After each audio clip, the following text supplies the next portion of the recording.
Hey guys, so this is our first lesson of the second unit. This unit is all about graphing trig functions, so there's going to be a decent amount of graphing it by hand, as well as like matching graphs and stuff like that.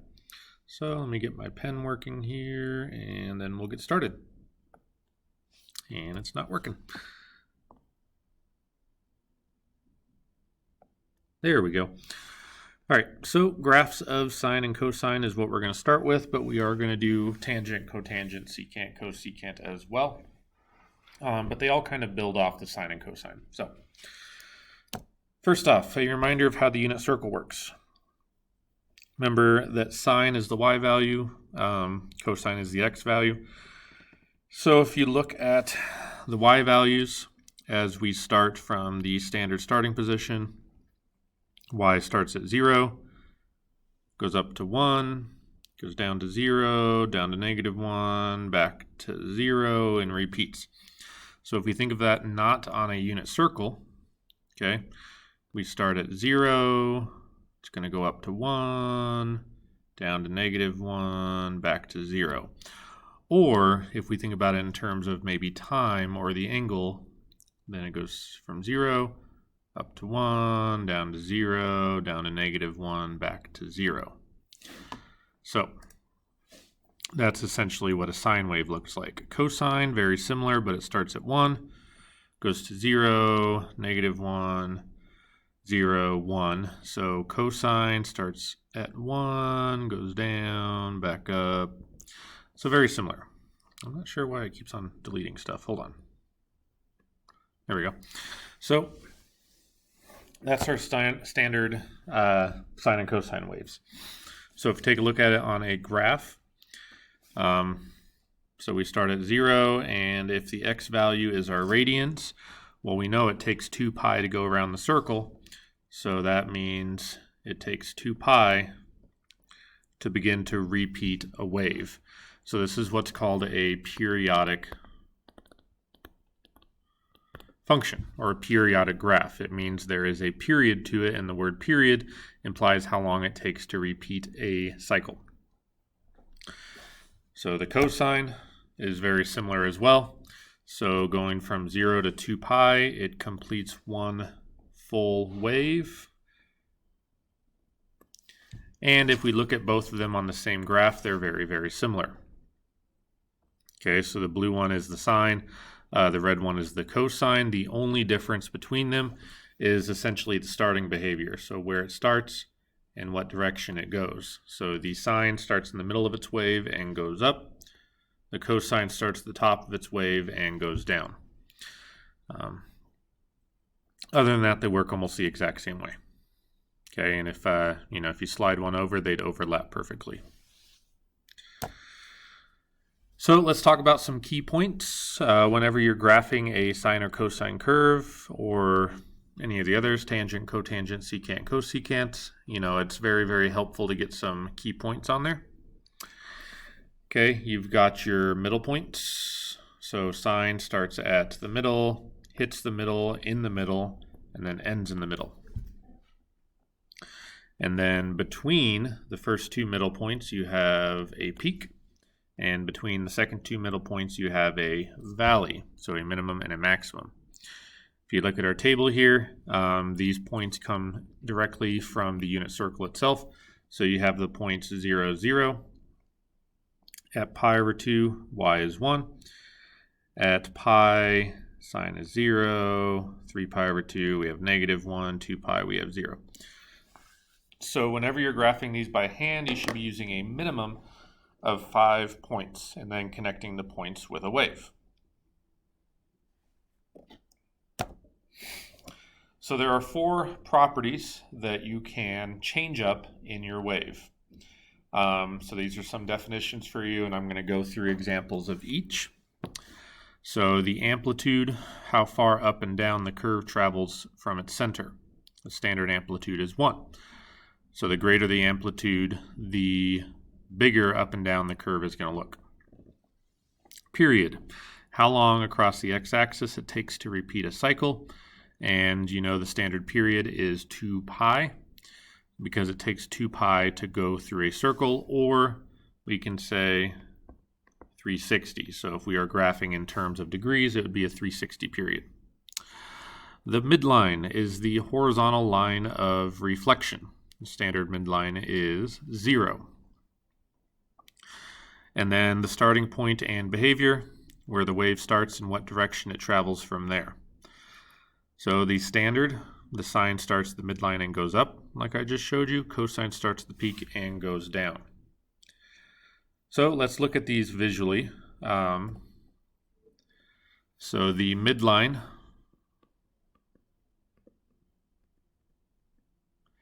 is the center of the wave, the vertical center. It's also the horizontal line of reflection. The period is how long it takes to repeat a cycle or to complete one cycle and begin its next one. The amplitude is how far up and down from the midline it goes. Okay, so in this case it's 1. A lot of people think it's the entire height of the wave, but that would be double the amplitude. You always want to look at from the middle to the top. And then lastly, the starting behavior and location. So the sine starts in the middle and goes up. So that's our standard sine wave. All 4 of those things can be modified and changed up. And so that's what we're going to look at right now, is all the different transformations. And these work whether it's sine or cosine. And really the only one that works slightly different is changing the starting position and behavior. Otherwise, they both have the same effect on amplitude, period, and midline. So these 4 transformations that we're going to talk about, we have vertical scaling, horizontal scaling, vertical shifting, and horizontal shifting. So a vertical scaling changes the amplitude. Remember, scale means to either stretch or shrink something. Horizontal scaling changes the period. So it stretches it or shrinks it horizontally. Vertical shifting raises or lowers the midline, so it brings the whole wave up or down. It doesn't stretch or shrink it. And horizontal shifting changes the starting point and behavior of the wave. Okay, it's also called phase shifting. Okay, sounds like Star Trek. So let's go through each one of these one at a time, and then you'll start seeing examples where they kind of get compounded on each other. So the way they're going to show up in an equation, there are 4 locations that numbers can show up in a standard sine or cosine. A number can be multiplied on the front, and that would be the vertical scaling. And then inside the sine function, so inside the parentheses, a number can be multiplied with the x, and that would be the horizontal scaling. A number can be added or subtracted on the inside, and that is horizontal shifting.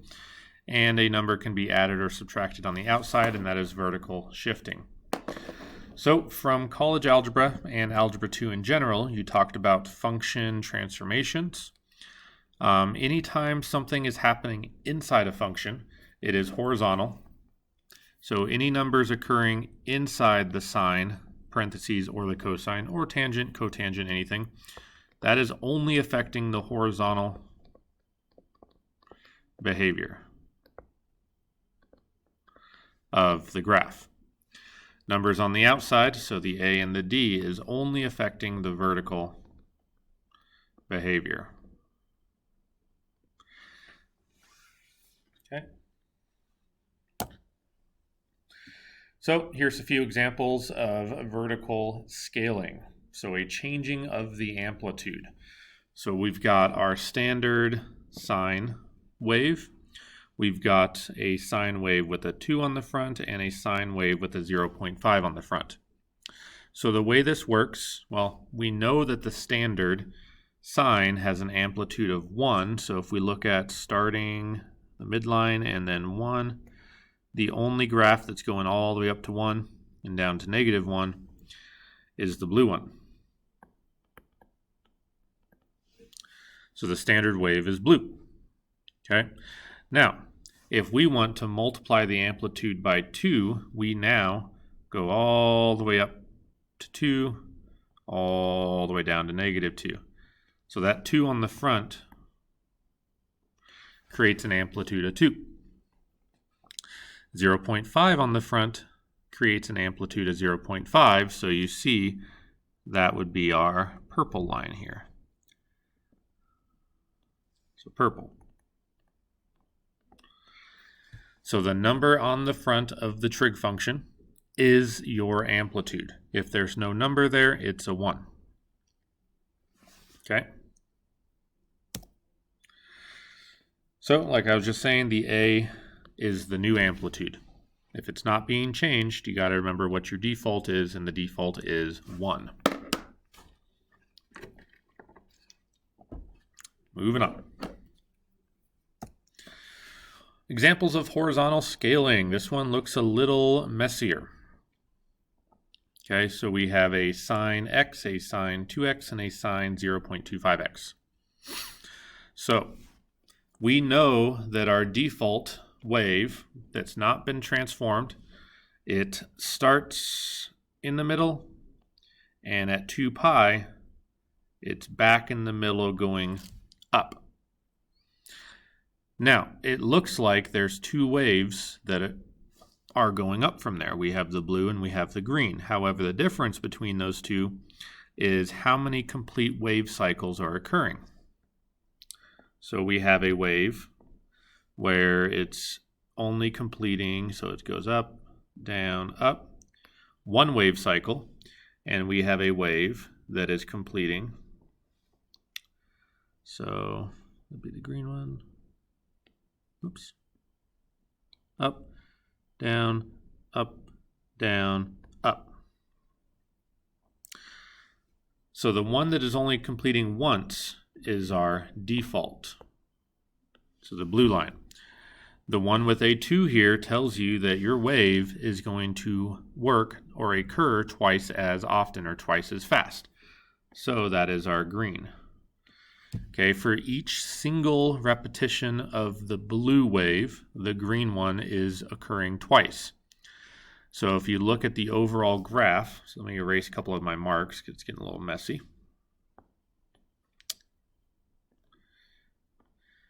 The blue one is only hitting the top once, twice, 3 times, 4 times on this window, which means the green one should be hitting twice as often. 1, 2, 3, 4, 5, 6, 7, 8. So the green one is occurring twice as often. That's where that 2 comes from. 0.25x, that means it's going to occur 1/4 as often. So we know it has to be the purple one. And so if we look at that, it's only completing 1/4 of a wave in the time the standard one completes an entire wave, which means it takes 4 of the standard waves to complete a single purple wave. So it takes 4 times as long.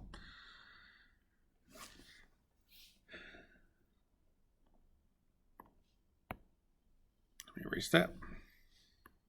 So hopefully that kind of makes sense. The more examples we'll do will help with that. But essentially, here's a way to help you out. So the B is changing the period. It's changing how frequently the wave occurs. So it helps you find the new period using this formula. So the period of the wave is 2 pi over b. And the bigger the b, the faster the wave. So when it was 2, it was faster than when it was 0.25. Bigger the b, faster the wave. Some vertical shifting. This is usually the easiest for people. So the standard untransformed sine wave has a midline of 0. That's the only wave there with a midline of 0. A midline of 1 goes right there. A midline of -2 goes right there. So really changing the midline is not too complex of a situation there.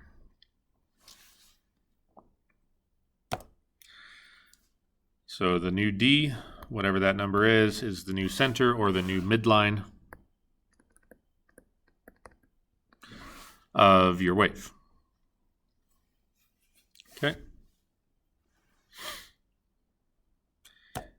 And lastly, horizontal shifting or translation, which also remember is referred to as phase shift. Now this is the one that usually gives people the biggest issue. So I went ahead and color coded it for you here. Okay, blue. Well, we know that sine standard starts in the middle and goes up from there. However, when we phase shift it, we change the initial position and behavior. So here's what we do. So this second equation is the green one. So if we take a look at the green one, it's starting at the top and going down. But why? Well, we are taking the standard wave and we are shifting it over pi over 2. So if we look at our standard wave, and this hopefully will make a lot more sense when we're in person because I can actually point stuff out. But if we look at our standard wave and we go over to half pi, so full pi is right here, half of that at the top, starting at the top going down. So what we are doing is we are taking that point and we are shifting it back to the y-axis. So we're taking that entire wave and shifting it backwards. So we find the point on the wave and then we move it back to the y-axis. Which is why this one right here, the black line, is plus pi. If we find pi on our blue, our standard wave, it is right here. Okay, and we are going to shift it back to the y-axis. So I'm confusing myself all of a sudden. Oh,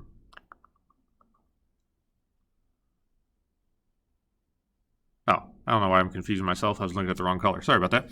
So if we look at the blue wave, it is in the middle going down. We take that point, we bring it all the way back to the y-axis, and the black line is in the middle going down. 3 pi over 2.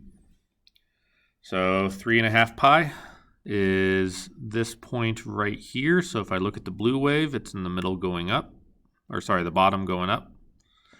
So if I bring that all the way back here, I'm starting at the bottom going up. So what I'm doing is I have to be very, very confident with the standard wave, and then I bring it all the way back to the y-axis and start accordingly. So, like I said, that C value changes the beginning value and behavior of the wave, and you find it by comparing it to the value in the actual wave. And then also, if we take a look all the way back when I graphed the same sine, or graph sine and cosine on the same graph, all they are is phase shifted versions of each other.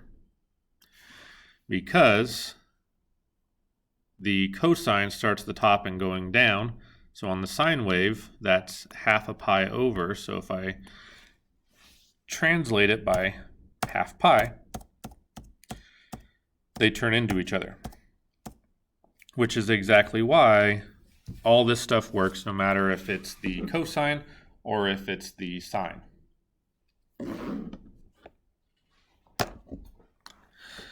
So let's take a look at a graph here. Graph the equation below by hand of a 1 period interval. So this 1 period interval is an important distinction. Make sure you're careful if the problem says 2 periods, 3 periods. 1 period interval is essentially the standard. So there is an order that I want you to do this in. Okay, before you even start touching a graph. All right. So before you even start touching the graph or creating your graph, you want to find the period. So remember, the period of a sine or a cosine graph is 2 pi over b.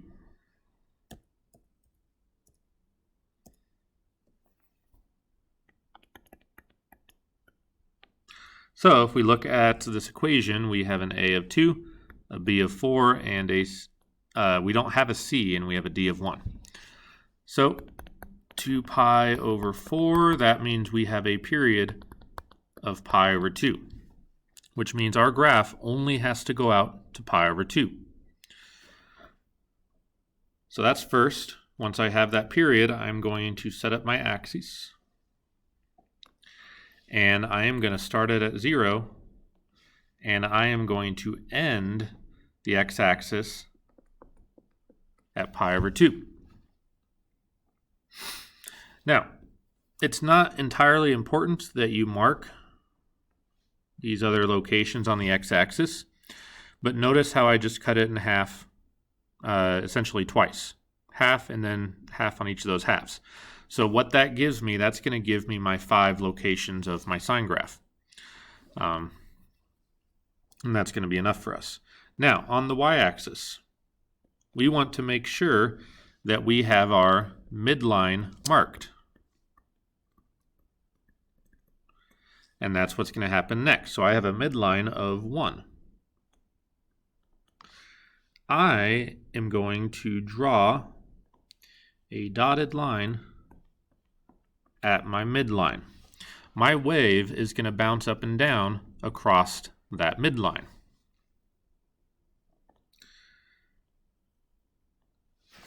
Now I have an amplitude of 2.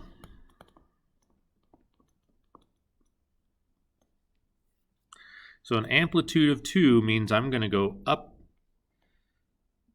2 spots from the midline and down 2 spots from the midline. So we do not go up and down 2 spots from 0. Only up and down 2 spots from the midline. So I'm going to go all the way up to 3 and all the way down to -1. So what I like to do is I'm going to draw dotted lines on there too. And this starts getting a little messy, but you'll see why we do this. Now, I'm going to backtrack all the way back to your 5 important points. Key points of sine or cosine curve. So a standard sine wave starts in the middle, goes up, down, up. So if you think about that, it starts in the middle and hits the middle 3 times. So it starts in the middle, ends in the middle, and then in the middle it's in the middle. This one does not have a phase shift, so I know that it's going to start in the middle, end in the middle, and hit the middle in the middle. So now the only question is it going to go up, up, or is it going to go down, up, down? Once again, our starting position and behavior is not being changed. It's middle going up. So that means I'm going to hit the top right there and hit the bottom right there. Then you just do your best effort at drawing your wave. Okay, so you want your 5 key points, and it is heavily based off of these 3 things. So you first find your period, then you find your midline, then you find your amplitude. Okay? At that point, if there is also a phase shift, then you deal with that. Usually phase shift is the most complex thing to deal with, so it's definitely not going to happen on all of them. In class, we're going to go over many more examples than just this one, so don't worry about that. So we can also look at writing an equation from a graph, okay, kind of going backwards from what I just said. We need to figure out in this equation what is our amplitude, what is our period, and what is our midline. Okay, and also starting behavior, ending behavior. So I know in this wave that it is starting in the middle and going up, so this is a standard sine graph. I don't need to change I don't need to do a phase shift. Okay. I know that my midline is -1. I know my amplitude is 1. Period. Well, each of these marks is pi. So it is 4 pi. However, we need to figure out what the b value is. So remember our period formula is 2 pi over b. So if I know my period is 4 pi, I have 4 pi equals 2 pi over b. So b equals 2 pi over 4 pi. Cancel the pi's. 2 over 4 is 1/2. So the number I'm putting in my equation is 1/2. So the amplitude is the a value. It is a sine graph. The b value is 1/2 x. There is no c value. Phase shift has not changed. And then the midline is our d value. Okay.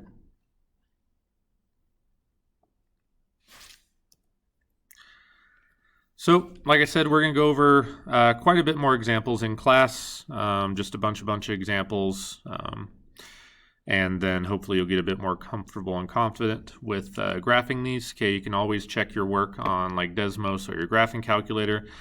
Just be careful because it can get kind of a pain in the butt if you're using degrees versus radians, and if you're not comfortable with how to change up your window on your graphing calculator. So that is it for graphing of sine and cosine, and the next thing we're going to do is all the other trig functions.